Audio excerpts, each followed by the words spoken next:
we looked at another issue we have in the UK with many Albanians who settled in the UK, many integrated in their life there, but when entering the country, they used passports, or rather identities of the citizens of Kosovo, so that they could be admitted as war refugees whilst they were fleeing a country that was facing many challenges. And they are actually living with two identities as we speak, with one identity for the UK state and one identity here in Albania. So it is an issue that could find a solution, considering that these are citizens that are fully integrated since more than 20 years now. And even more so, contribute to the socio-economic life of the UK in a very dignified way. Finally, there are 50,000 Albanian citizens with British passports contributing in the UK, and also other 50,000 others with Albanian passports that constantly contribute in such a dignified way. So it is unacceptable for us, after all this huge work done with the UK government, that Albanians continue to be stigmatized as if they were the problem of the UK, represented in this way by several media sources.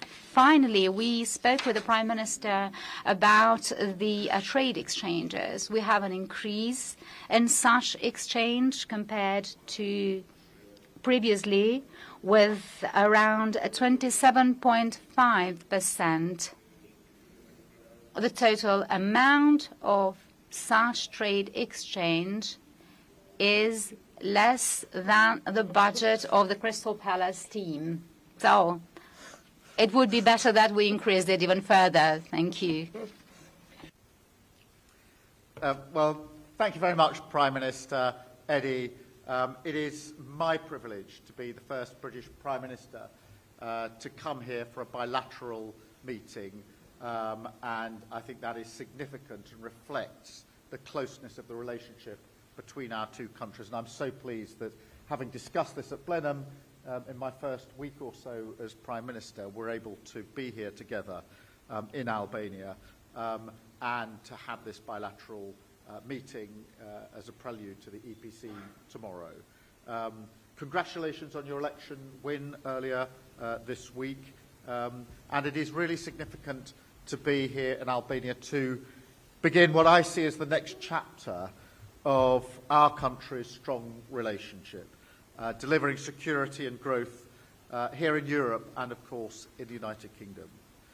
But also, for me, an opportunity to see firsthand how our two countries are working together on some of the biggest challenges that we face. So this morning, as you know, I was at the port in Durrës, where I saw our joint efforts to crack down on cross-border crime. Law enforcement from Albania, alongside law enforcement from the United Kingdom, working together on joint efforts. And as I set out in a white paper on immigration that we published on Monday, secure borders are central to our plan for change. And people want and deserve an immigration system that is fair, that works for our national interest, and that restores common sense and control to our borders. So I'm grateful, Prime Minister, for your support on this and your bold leadership on the migration issues that the continent faces. Our progress together on reducing small boat numbers has been significant. You just went through the numbers again. That is over a period, a relatively short period, quite an incredible reduction. And I think it's a signal and an example of what can be done when two countries work together in this way. Our joint migration task force, as you have always emphasised, practical, sleeves rolled up, getting on with the job rather than endless memos, is working to deter illegal migration. And our prisoner transfer agreement is returning Albanian offenders to serve their time here. Together, we've supported young people to stay and build their lives and futures in Albania. The partnership between our two nations goes well beyond our cooperation to secure our borders, and we've talked about this a lot this morning. Albania is a staunch NATO ally and a key partner in Ukraine's fight against Russian aggression. That is so important at a time like this, including, of course, your support for the training of Ukrainian troops in the UK as part of Operation Interflex. And I've been to see that training a number of times. It is truly humbling and really important example of nations, like-minded nations, working together to a common cause. To that end, I'm delighted to announce the enhanced UK-Albania strategic partnership. Now, this partnership will boost our cooperation across defence and security. It will deter irregular migration and cross-border criminal activity, and on top of that, maximise our potential for investment, infrastructure and growth, particularly in our vital defence industries. Which is why I'm also pleased to announce a joint statement of intent on defence industry cooperation. We will work together on the manufacture and sale of military vehicles, so another important step forward for our two countries, strengthening our national security, driving innovation and boosting economic growth for both of our nations. Now, this is a moment for European countries to step up and stand firm against Russian aggression on the continent. And later today, I will be visiting Albanian and UK troops who are working together to defend our freedoms and citizens, because the battle lines of Ukraine are the front lines of Western values. And for this bilateral meeting to be bookended by examples of our joint work on law enforcement and our joint work on troops and what we're doing in relation to Ukraine, I think is very strong evidence of the way that we are working so effectively together. But it is that defence of Ukraine that will continue, and the UK will continue to lead in our efforts to support Ukraine. I am really grateful for Albania's steadfast partnership in that fight, showing leadership around the world in hosting the EPC tomorrow, where we get the opportunity to discuss this very issue in the context of European security. And we are sending a strong message at this critical moment that Europe stands united, strong abroad, secure at home, putting money in working people's pockets and deepening our partnerships with our European allies for the benefit of the people in the United Kingdom. As I say, it's a privilege to be here for this first visit. Thank you, Sarah, very much. Thank you. Questions?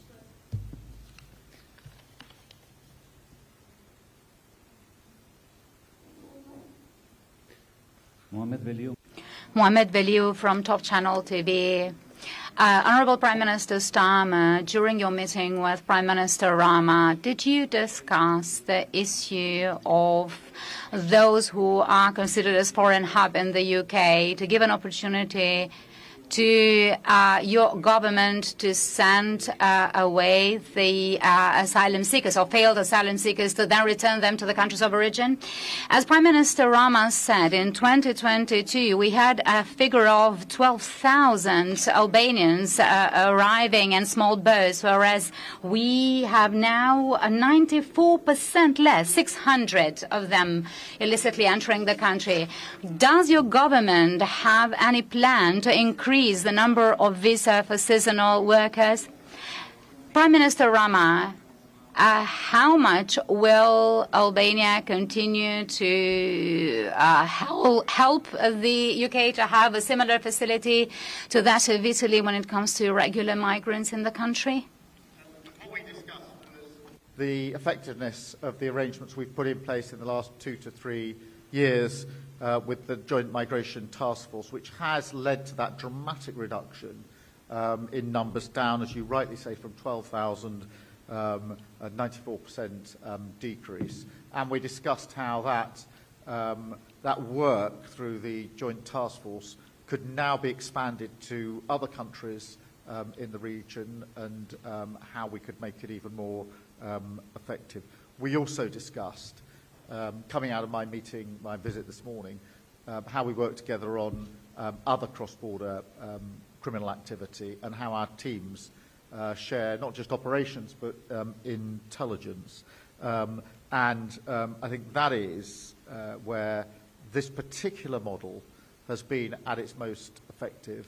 And the Prime Minister, Eddie, and I think alike in the sense that we prefer not to talk about a problem and walk around it over and over again, but to just get on, roll up our sleeves and deal with it. And that's the nature of the task force, an operational body, and some of the work I saw this morning is work I'm very keen to support, and I think is an example to others. Thank you.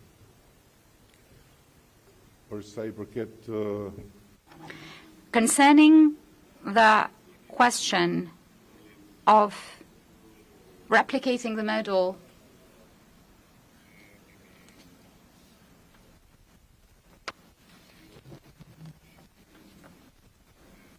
that we brought to Albania in cooperation with Italy, this is something that I've said from the outset. It is a model that takes its time to be tested. And if it works, it can be replicated, but not in Albania, in other countries of the region, where if the model results with a positive outcome, there is no reason that other countries should not offer their availability for that. I would also like to mention something that the Prime Minister touched upon. We talked about the summit slated to take place in London in October. Is it October? Yes. Under the Berlin process, where the UK is going to be the host of the process. And regardless of the fact that the Berlin process is one that has been built within the realms of the EU under the leadership of Chancellor Merkel to foster regional cooperation at the benefit of integration, including the EU1, we consider that it's going to be highly positive and an added value that during the London summit, the countries of the region have a window of exchange when it comes to the relationship between the UK and the Western Balkans concerning economic and trade cooperation.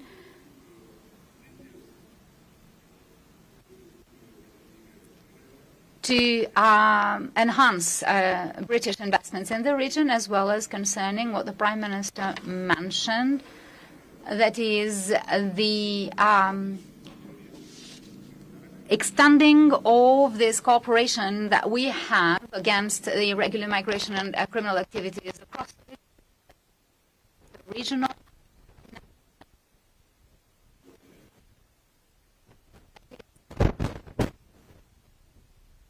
in sync with the law involving structures in the UK. In order to make sure that this whole area is one where the activity of criminal networks dealing in the illicit human trafficking is fully under control.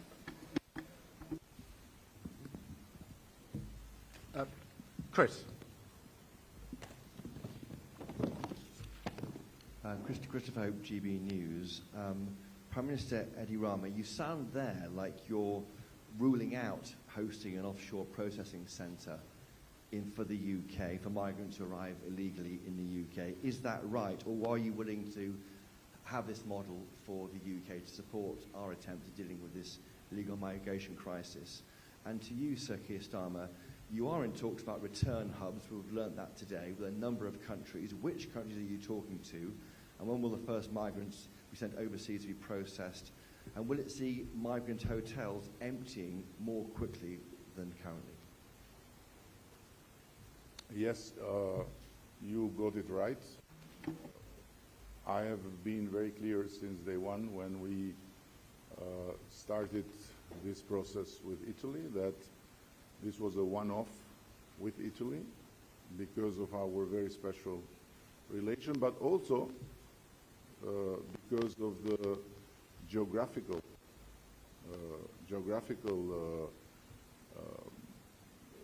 situation, which makes a lot of sense. And to be very frank with you, we have been asked by several countries if we were open to it, and we said no, because we are loyal to the marriage with Italy, and the rest is just love.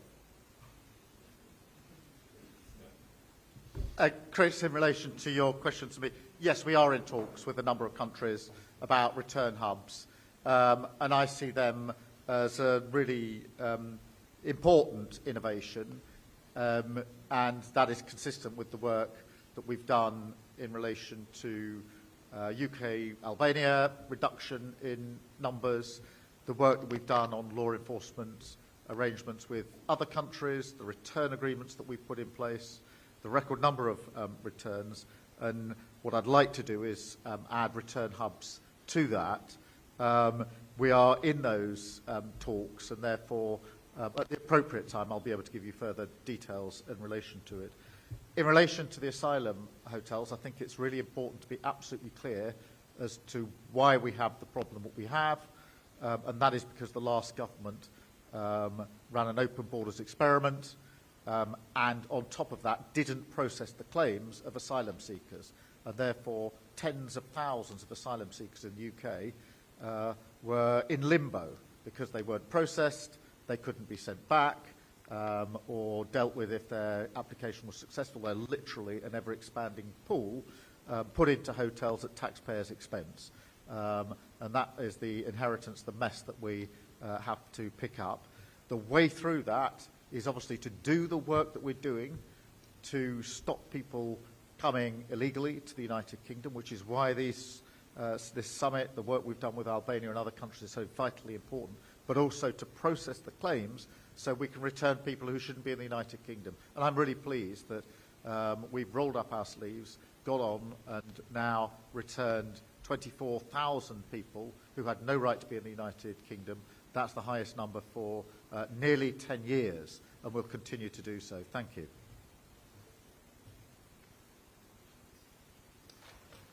Thank you. Chris McKeon, Press Association. A question to both of you gentlemen on Ukraine. Vladimir Putin has declined to attend peace talks in Turkey today.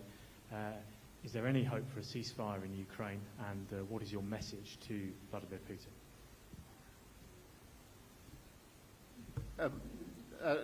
Let me take this head on, because what's happened today is further evidence that it's Putin who is dragging his feet. It is Putin who is causing the delay in a ceasefire. Ukraine has long been clear, several months ago now, that they would have a 30-day unconditional ceasefire, and we have long said that it's Putin who is standing in the way of that peace. He was the aggressor in the first place. There was only one country that started this conflict. That was Russia. That was Putin. There's only one country now standing in the way of peace, and that is Russia. That is Putin. We had a good meeting in Kyiv last Saturday where we managed to get a whole and wide group of countries into a supportive position for a ceasefire with sanctions.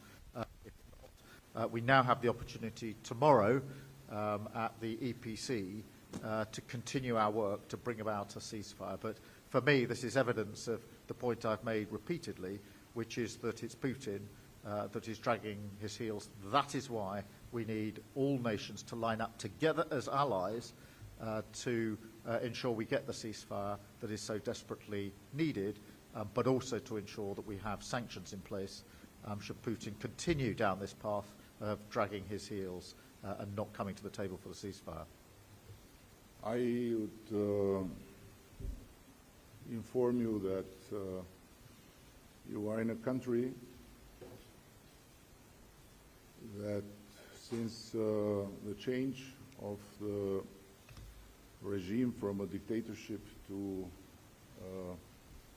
democracy 35 years ago, no Russian president or prime minister has put foot, and no one from here has flight to Russia. And we don't miss it, and we are not looking to change it, frankly. But this is a long story that is related to our history with the Soviet Union and Russia. This being said, I want to add that we have been all the way on the side of Ukraine and will continue to be. We are aware that although this country might have the tallest prime minister in NATO, it doesn't have the strength and the weight of many other countries to play any type of major or determining role. But on the other hand, we should not forget that we are blessed to be born in the continent of enlightenment and in a space of humanity where the dream of perpetual peace was born. And Europe itself is a project that has been always driven for peace. So while we do everything to make sure that we have the strength to protect our freedom and our values, we also should never give up in the search for peace. And of course, sometimes it looks very unfair, but it's the nature of being Europeans and of being on the side of the humanity and not of barbarism, to look for peace even with barbarians. Thank you. Elia Zota from Clan TV. So the first question to Prime Minister Starmer. Your predecessors in government held very strong views and stances against the Albanian communities. Sometimes they were very humiliating and denigrating. By not clearly making a distinction between those Albanians who live with dignity and honorably by paying taxes and being good and law-abiding citizens, and perhaps few who are involved in criminal activities. And given the fact that you are the first prime minister, serving prime minister to visit Albania since we established the diplomatic relations, is it not high time that Britain actually apologizes for the way Albanians have been treated? And Prime Minister Rama, concretely, could you tell us exactly what this agreement on defense will be focusing on? And the British Prime Minister also mentioned the manufacturing of military vehicles, but could you be more specific, please? Thank you. Look, I think the fact that I'm the first British Prime Minister to be here in Albania having a bilateral meeting should be seen as a statement of intent as to the regard that I hold Albania and this Prime Minister, Eddie, in and the nature and strength of our relationships. And I won't comment on previous Prime Ministers in Britain, but my approach is not megaphone diplomacy. It is to do the hard yards of actually dealing with the problems that we have to address. I'd rather not shout about a challenge and a problem. I'd rather roll up my sleeves and seriously and pragmatically get on with solving it. And that, I think, is what we've proved in the last few months and years has been a much more effective way of dealing with the issues, including the joint work we saw today on law enforcement, which deals with very real issues of cross-border crime. We can't pretend that they're not there. But then equally, the training with the troops this afternoon, which is a moment I think we're both very proud of, that our troops, our militaries are working together in that way. Thank you. But we have to be fair and to not forget that it was not any British Prime Minister that did anything to offend the Albanians and to single out the Albanians. There were few other individuals that did it, but there is no excuse to ask because they were taken out from the British people by vote. So cursing the Albanians was not a good idea because the curse went back and they are now out of the parliament. So it's enough. We don't need more than that. And on the other hand, I have to say that what we have said repeatedly is that we are now in a new era, and that's why the government is in a new phase in terms of building up the military industry and the production. And what we are doing with a great ally with incredible knowledge, let alone the money, although they always complain, the Brits, that they don't have enough money, but I wish they knew that they are very rich. No, really. I wish they knew how rich they are. And we are very honored to have this partnership, hopefully starting with producing vehicles that will serve, of course, our common purposes, and then from there to more the merrier. So this is the understanding, and I want to again underline that for us is a big honor to have the British Prime Minister visiting our country, and as Keir said, is the most important, the most profound, and the most appreciated gesture of respect and of high consideration for our small country. So we look forward to build more on walls and make a strong building of our relation. Thank you so much, and enjoy Tirana. As I said to the Prime Minister, we are fighting to make sure tomorrow you have Albania weather, not London weather. But if it will be rain, you'll take the blame. Thank you.